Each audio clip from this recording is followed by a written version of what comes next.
कागज पर देखिए तो राजस्थान रॉयल्स टॉप 4 में बैठी है। मतलब 4 जीत और 8 पॉइंट। देखने में तो एक बहुत ही सुरक्षित और मजबूत स्थिति लगती है। हाँ, बिल्कुल सुरक्षित लगती है। लेकिन अगर आप इस वक्त उनके ड्रेसिंग रूम में झांकेंगे ना, तो वहां आपको वही खौफ, वही हताशा और वही बेचैनी दिखेगी जो इस वक्त पॉइंट्स टेबल में 9वें नंबर पर बैठी लखनऊ सुपर जायंट्स के खेमे में है। बिल्कुल सही कहा आपने। दोनों टीमों का माहौल इस वक्त एक जैसा ही भारी होगा। वही तो। आज के हमारे इस डीप डाइव का मिशन इसी भ्रम को तोड़ना है।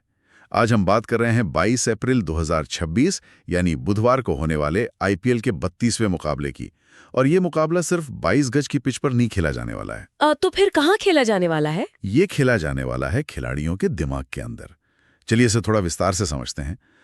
मुझे तो ये मैच किसी ऐसी एक्शन फिल्म की तरह लग रहा है जिसके दोनों ही मुख्य हीरो फिलहाल अपनी लड़ाई हार रहे हैं। अरे वाह, क्या तुलना की है ना? मतलब दोनों को अपनी साख बचाने के लिए, अपनी इज्जत बचाने के लिए एक जबरदस्त कमबैक की सख्त जरूरत है। हाँ, और देखिए ये आईपीएल 2026 का 32वां मैच है। मतलब टूर्नामेंट का ये वो मोड़ है जहां शुरुआती हफ्तों की जो एक चमक होती है ना, वो पूरी तरह फीकी पड़ चुकी होती है।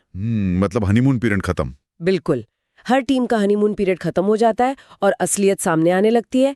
इस पड़ाव तक आते आते टूर्नामेंट की थकान, वो लगातार सफर करने का स्ट्रेस और सबसे बढ़कर लगातार मिल रही हार या जीत का जो मनोवैज्ञानिक असर होता है, वो टीमों की बॉडी लैंग्वेज में साफ दिखने लगता है। मैं कहूंगी कि ये सिर्फ खेल नहीं है अब तो ये एक मेंटल बैटल बन चुका है। हाँ, ये पूरी तरह से मनोवैज्ञानिक दबाव का सामना करने की चुनौती है। और यार यही चीज इस मैच को एक बेहतरीन केस स्टडी बना देती है। क्योंकि आमतौर पर कोई भी क्रिकेट फैन सोचेगा कि अगर दो टीमें बुरी फॉर्म से गुजर रही हैं तो उनका मैच तो बोरिंग ही होगा। हाँ, लोग अक्सर ऐसा ही सोचते हैं कि मजा नहीं आएगा। बिल्कुल। लेकिन क्रिकेट की असली खूबसूरती तो इसी में है कि जब दो बैकफुट पर धकेली गई टीमें आपस में टकराती हैं तो वो इस सीजन का सबसे दिलचस्प मनोवैज्ञानिक युद्ध बन जाता है। मैं पूरी तरह सहमत हूँ इस बात से। तो चलिए इस बैटल ऑफ नर्व्स को थोड़ा और करीब से समझते हैं।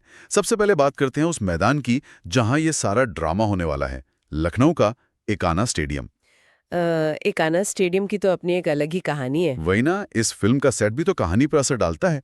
ये वो मैदान तो है नहीं जहां आप आएं, बल्ले को घुमाएं और गेंद सीधे स्टैंड्स में चली जाए। नहीं, बिल्कुल नहीं है। एकाना में ऐसा नहीं होता। तो मैं ये सोच रहा था कि हमेशा कहा जाता है कि एकाना में खेलने का home advantage Lucknow super giants के पास है क्योंकि वो उनका घरेलू मैदान है। हाँ, कागज पर तो ऐसा ही माना जाता है। लेकिन जब कोई टीम पहले से ही अपनी खराब फॉर्म को लेकर डरी हुई हो, जैसा कि ये आंकड़े साफ बता रहे हैं, तो क्या अपने होम ग्राउंड पे खेलना सच में एक फायदा होता है? मतलब ये तो कुछ ऐसा हो गया कि आप बिना तैयारी के अपनी ही क्लास में कोई बहुत अहम परीक्षा दे रहे हो। अरे बहुत ही सटीक उदाहरण दिया आपने। है ना? हाँ। जहाँ सब आपको जानते हैं, सारे बच्चे आपको देख रहे हैं और इससे आपका दबाव और भी ज्यादा बढ़ जाता है। हाँ, और यहीं पर होम एडवांटेज और होम प्रेशर के बीच का जो बहुत बारीक सा अंतर है ना, वो समझ आता है। देखिए, जब टीम फॉर्म में होती है तो घरेलू दर्शकों का वो जो शोर होता है वो उनके लिए एक तरह का टॉनिक बन जाता है। हाँ, एक एनर्जी बूस्टर की तरह। बिल्कुल। लेकिन जब आप हार के भंवर में फंसे हों, लगातार नाकामियों का सामना कर रहे हो, तो वही शोर, वही चीयरिंग एक बहुत भारी बोझ बन जाती है। आपको लगता है कि आप इन सबको निराश कर रहे हैं। और अगर हम इसमें एकाना स्टेडियम की पिच के स्वभाव को भी जोड़ दें तो ये दबाव तो दुगना हो जाता होगा। 100%। एकाना की पिच आमतौर पर धीमी होती है और स्पिनर्स को काफी मदद करती है। यहाँ रन बनाने के लिए बल्लेबाज को अपनी तरफ से पावर जनरेट करनी पड़ती है। हाँ, गेंद बल्ले पर आसानी से नहीं आती। बिल्कुल नहीं आती। लेकिन जब बल्लेबाज फॉर्म में नहीं होता ना, तो वो गेंदबाज के हाथ से गेंद छूटते ही थोड़ा झिझकता है। उसका पैर गेंद की लाइन तक पूरी तरह पहुंच ही नहीं पाता। अच्छा, मतलब वो फ्रंट फुट पर पूरी तरह कमिट नहीं कर पाता, वो आधा अधूरा शॉट खेलता है। हाँ, वो खुद को क्रीज में फंसा हुआ महसूस करता है और एकाना जैसी धीमी पिच पर ये झिझक तुरंत डॉट बॉल्स में बदल जाती है। और टी20 क्रिकेट में डॉट बॉल्स तो किसी भी बल्लेबाज के लिए सबसे बड़ा खौफ होती हैं। वही तो मैं कह रही हूँ। जब लगातार 3 या 4 डॉट बॉल निकल जाती हैं, तो बल्लेबाज पर जो दबाव बनता है वो उसे कोई ऐसा अजीबोगरीब और रिस्की शॉट खेलने पर मजबूर कर देता है जिसकी उस वक्त बिल्कुल कोई जरूरत नहीं होती। और फिर नतीजा क्या होता है? विकेट नजर आता है। जैसे फील्डर्स का गेंद की तरफ झपटना कम हो जाना, या कप्तान का हर ओवर में बल्कि हर गेंद पर फील्ड बदलना। हाँ, और कप्तान की मानसिकता इसका बहुत बड़ा हिस्सा है। मतलब जब टीम जीत रही होती है ना और मोमेंटम उनके साथ होता है, तो कप्तान अगर कोई अजीब सा दाव भी चलता है, जैसे किसी पार्ट टाइम गेंदबाज को पावर प्ले में ओवर दे देना। हाँ, तो वो भी मास्टर स्ट्रोक बन जाता है। लोग कहते हैं वाह क्या कप्तानी है। लेकिन जब फॉर्म खराब हो तो कप्तान खुद अंदर से डरा हुआ होता है। अगर एक ओवर में 15 रन चले गए तो वो पैनिक करने लगता है। इकाना जैसे मैदान में जब एक कप्तान पैनिक करता है तो वो अपने ही गेंदबाजों पर भरोसा नहीं कर पाता, और फिर वो फील्डिंग में लगातार बदलाव करता रहता है। बिल्कुल। और वो घबराहट, वो बेचैनी कप्तान से निकलकर पूरे मैदान पर मौजूद 11 खिलाड़ियों में फैल जाती है। अब भावनाओं और दबाव की बात तो हो गई, लेकिन असली सच्चाई तो आंकड़े बताते हैं ना। तो चलिए थोड़ी आंकड़ों पर नजर डालते हैं। हाँ, चलिए देखते हैं। और यहाँ बात सच में बहुत दिलचस्प हो जाती है, क्योंकि अगर हम इस स्थिति को पॉइंट्स टेबल के आईने में देखें तो एक बहुत ही विरोधाभासी तस्वीर सामने आती है। वो कैसे? देखिए, एक तरफ राजस्थान रॉयल्स 4 जीत और 8 अंकों के साथ पॉइंट्स टेबल में चौथे स्थान पर है। टॉप 4 में होना तो किसी भी टीम का सपना होता है। हाँ, ये तो एक अच्छी स्थिति मानी जाती है। वही तो। लेकिन वहीं दूसरी तरफ लखनऊ सुपर जायंट्स मात्र 2 जीत और 4 अंकों के साथ एकदम निचले पायदान पर, यानी 9वें स्थान पर संघर्ष कर रही है। अब कागज पर देखा जाए तो दोनों के बीच एक बहुत बड़ा और साफ अंतर दिखता है। जमीन आसमान का फर्क लग रहा है। लेकिन असली पेंच यही है। दोनों ही टीमें पिछले कुछ मैचों से खराब फॉर्म से जूझ रही हैं। मतलब आरआर टॉप 4 में होकर भी लगातार हार रही हैं। और इसीलिए मैं हमेशा मानती हूँ कि T20 क्रिकेट में पॉइंट्स टेबल कई बार आपका सबसे बड़ा झूठा साबित होता है। झूठा मतलब कैसे? देखिए, पॉइंट्स टेबल में आरआर की जो अच्छी स्थिति आपको दिख रही है ना, वो उनकी शुरुआती जीतों का नतीजा है। लेकिन अगर हम वर्तमान फॉर्म की बात करें तो दोनों टीमें बिल्कुल एक ही नाव में सवार हैं। ये तो वैसी ही बात हो गई कि किसी के बैंक अकाउंट में पुरानी सेविंग्स तो बहुत सारी पड़ी हैं, लेकिन फिलहाल उसकी नौकरी चली गई है। अरे, क्या कमाल की एनालॉजी दी है। हाँ, मतलब रोजमर्रा का खर्चा निकालना मुश्किल हो रहा है। बाहर से दुनिया को लग रहा है कि वो इंसान बहुत अमीर है क्योंकि वो उस चौथे नंबर वाले आलीशान बंगले में रहता है। हाँ, बिल्कुल। लेकिन अंदर ही अंदर वो उसी आर्थिक तंगी और उसी खौफ से गुजर रहा है जिससे कोई कम पैसे वाला यानी 9वें नंबर वाला इंसान जूझ रहा है। बिल्कुल सही पकड़ा आपने। और उस बैंक अकाउंट की धीरे धीरे खाली होने का जो डर होता है ना, वो बहुत भयानक होता है। खेल की भाषा में हम इसे स्टैटिस्टिकल हैंगओवर कह सकते हैं। स्टैटिस्टिकल हैंगओवर ये काफी दिलचस्प टर्म है ना? देखिए, राजस्थान रॉयल्स ने जब टूर्नामेंट शुरू किया होगा तो उन्होंने लगातार कुछ मैच जीतकर वो मोमेंटम और वो अंक हासिल कर लिए। वो अपनी उन शुरुआती सफलताओं के नशे में थे। एक तरह का कुशन मिल गया था उन्हें। हाँ, एक कुशन मिल गया। लेकिन T20 क्रिकेट आपके इतिहास या आपके अतीत की इज्जत नहीं करता। यहाँ हर दिन, हर मैच एक नई शुरुआत है। राजस्थान की असल समस्या आज ये है कि उनका वो शुरुआती कुशन अब खत्म हो रहा है। तो इस सब का मतलब क्या है? मतलब चूंकि दोनों टीमें संघर्ष कर रही हैं, तो आज के मैच का असली महत्व क्या है दोनों के लिए? देखिए, एक तरफ आरआर अपनी वो खोई हुई फॉर्म वापस पाना चाहती है और दूसरी तरफ एलएसजी अपनी लगातार हार के उस सिलसिले को तोड़ना चाहती है।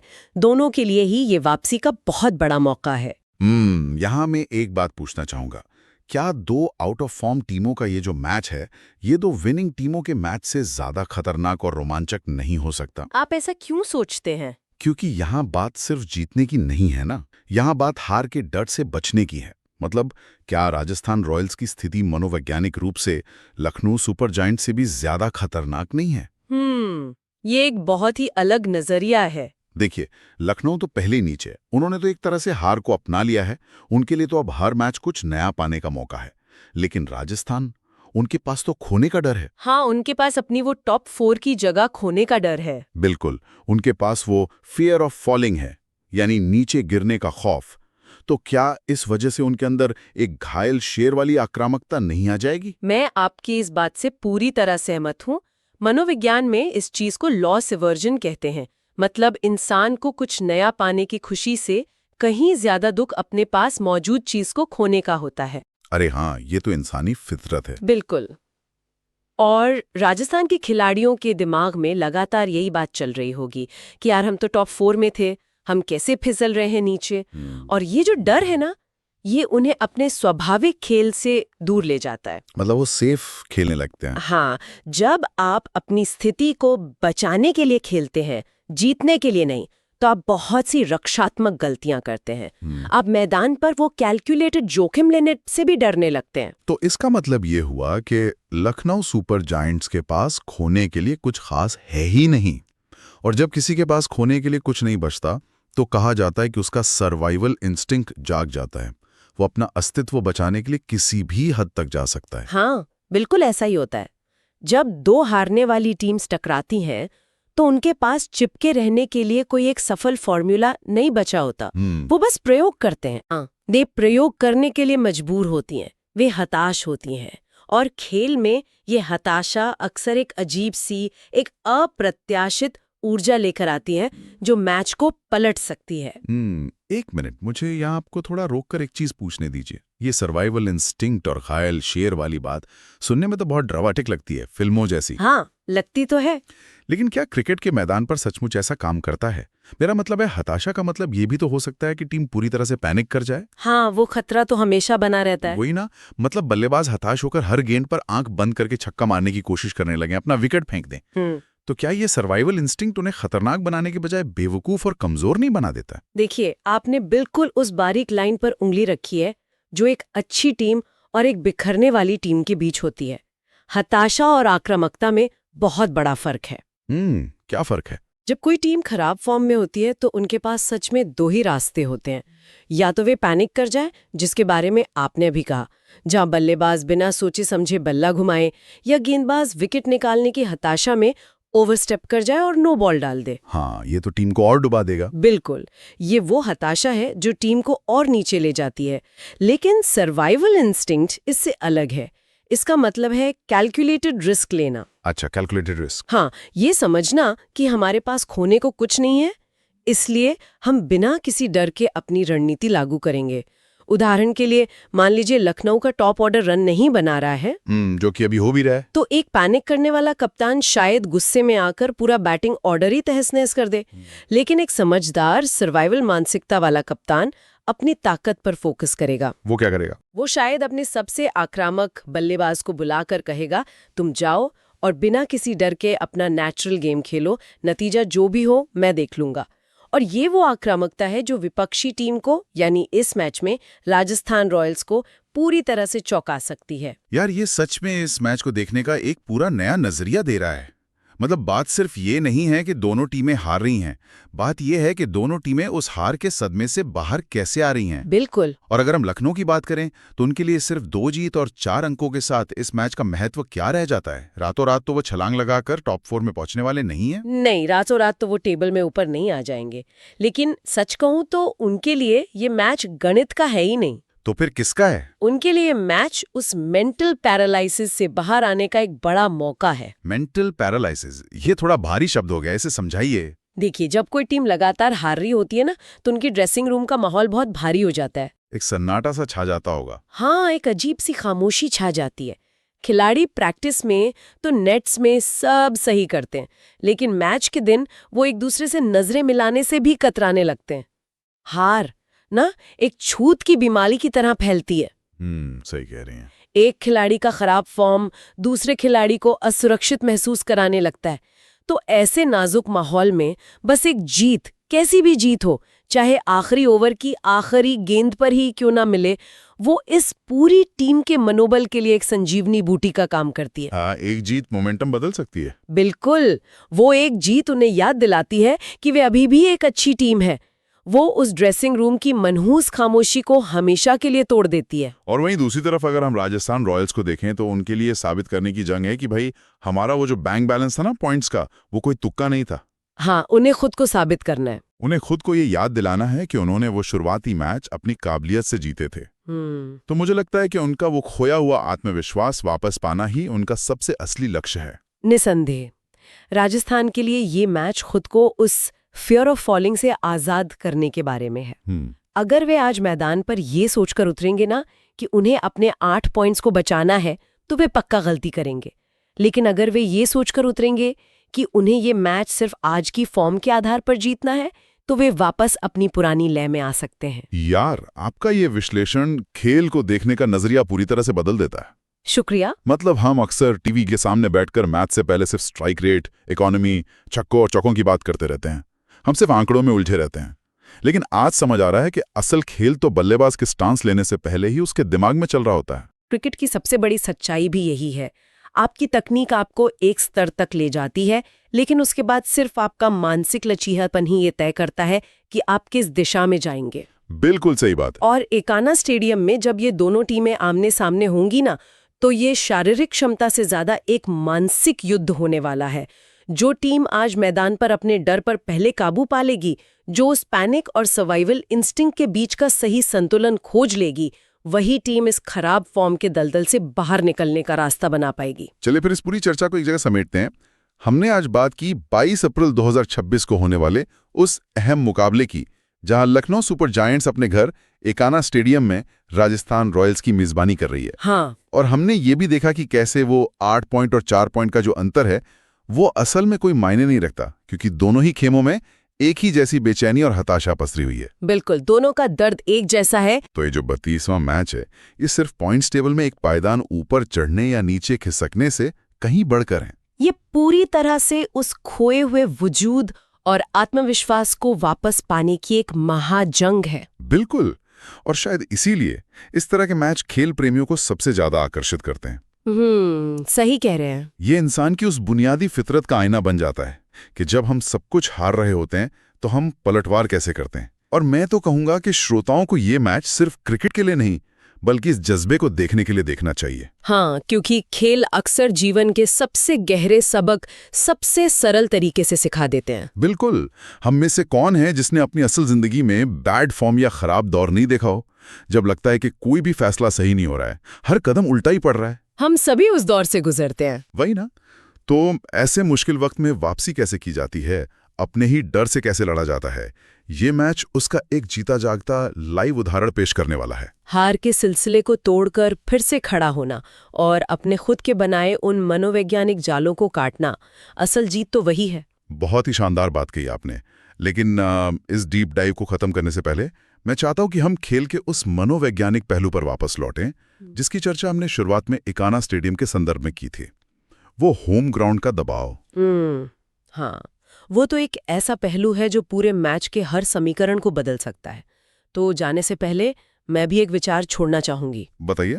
एक ऐसा नजरिया जो इस मैच को देखते हुए शायद हम सबके दिमाग में गूंजता रहे। मैं सुनने के लिए बहुत उत्सुक हूं। देखिए, हमने होम प्रेशर की बात की। अब आप एक पल के लिए कल्पना कीजिए। हाँ, जब कोई टीम लगातार हार रही होती है, उनका आत्मविश्वास अपने सबसे निचले स्तर पर होता है और ऐसे नाजुक वक्त में वे अपने घरेलू मैदान पर उतरते हैं। पूरा स्टेडियम खचाखच भरा हुआ है। 50,000 लोग उनकी टीम की जर्सी पहने हुए हैं और उनके नाम के नारे लगा रहे हैं। वो एक गूंज होती है पूरे स्टेडियम में। बिल्कुल।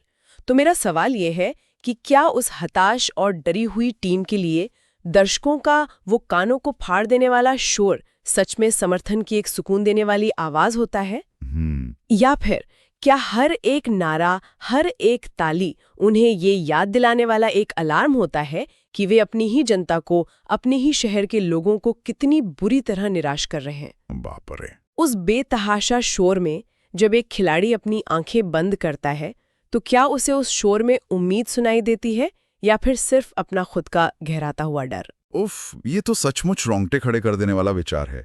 मतलब हम हमेशा उस शोर को एक जश्न मानते हैं, टीम के लिए एक बूस्ट मानते हैं, लेकिन जो टीम अंदर से टूट रही हो, उसके लिए वो शोर किसी अदालत के फैसले जैसा या एक बहुत भारी उम्मीदों के बोझ जैसा भी लग सकता है। बिल्कुल लग सकता है। यार, ये एक ऐसा सवाल है जो इस मैच को देखते हुए हर क्रिकेट फैन को एक अलग ही गहराई में सोचने पर मजबूर कर देगा। आज के हमारे इस गहन विश्लेषण में बस इतना ही। खेल के पीछे छिपे इन दिमागी पेंचों को और इन शानदार रणनीतियों को इसी तरह समझते रहिए। हाँ, और मैच का मजा लेते रहिए। बिल्कुल। मिलेंगे अगली बार एक और नए विषय और एक नई डीप डाइव के साथ। तब तक के लिए अलविदा।